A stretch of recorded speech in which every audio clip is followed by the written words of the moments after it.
One TV Patrol. Balik sa mga balita sa One TV Patrol. Vice Mayor Fee Manso nagpasalamat sa mga proyektong gibobo ni Congressman Ando Uaminal sa lungsod sa Bonifacio. Dako ang pasalamat ni Bonifacio Vice Mayor Fee Manso sa mga proyektong gibobo ni Misamis Occidental 2nd District Congressman Ando Uaminal. Labi na ang bag-ong gi-turnover nga duha ka barangay health stations o BHS alang sa mga residente sa barangay Tayaman o barangay Burakan.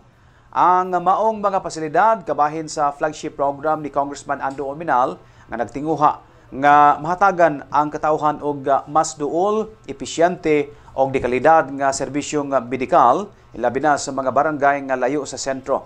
Matod pa ni Vice Mayor Fee Manso nga ang ilang kalipay nga nadungagan ang pasilidad sa lungsod o kini dakong tabang sa mga residente. Gidugang pa niya nga ang personal nga pagbisita ni Congressman Ando Uaminal sa lungsod usa ka timaan sa iyang tinud-anay nga pag-alagad o pagtagad sa mga usa ka tawhan.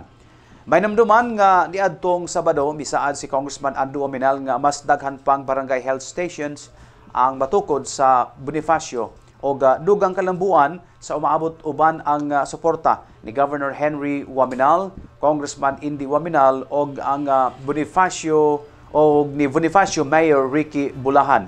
Kini nga mga proyekto nagpakita sa lubos-lubos o hingpit nga serbisyo alang sa katawhan sa Distrito 2 sa Misamis Occidental.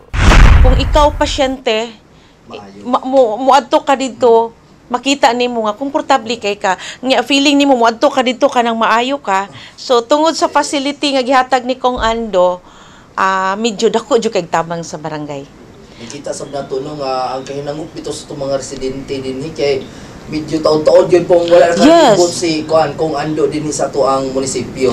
Yes, oy, kuan pa nahibaw-an pag ito sa tanan, dili lang kato.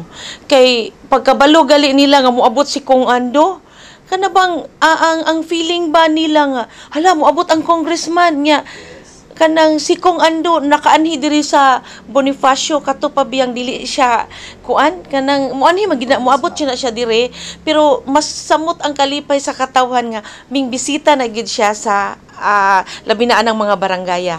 Dala mga proyekto. Yes, dala pag yun og mga ingon ana then sama pud sa iyang gi-mention sa amo nga murag by 2026 mas daghan pa jud siyang mapahatag sa LGU sa Bonifacio. Kay di man pud nato makuan sir kay karon lang biya pud mi nang lingkod. Dayon, third quarter namin naabot so posible si Kong Ando na ginay hunahuna para diri sa LGU Bonifacio. One TV Patrol.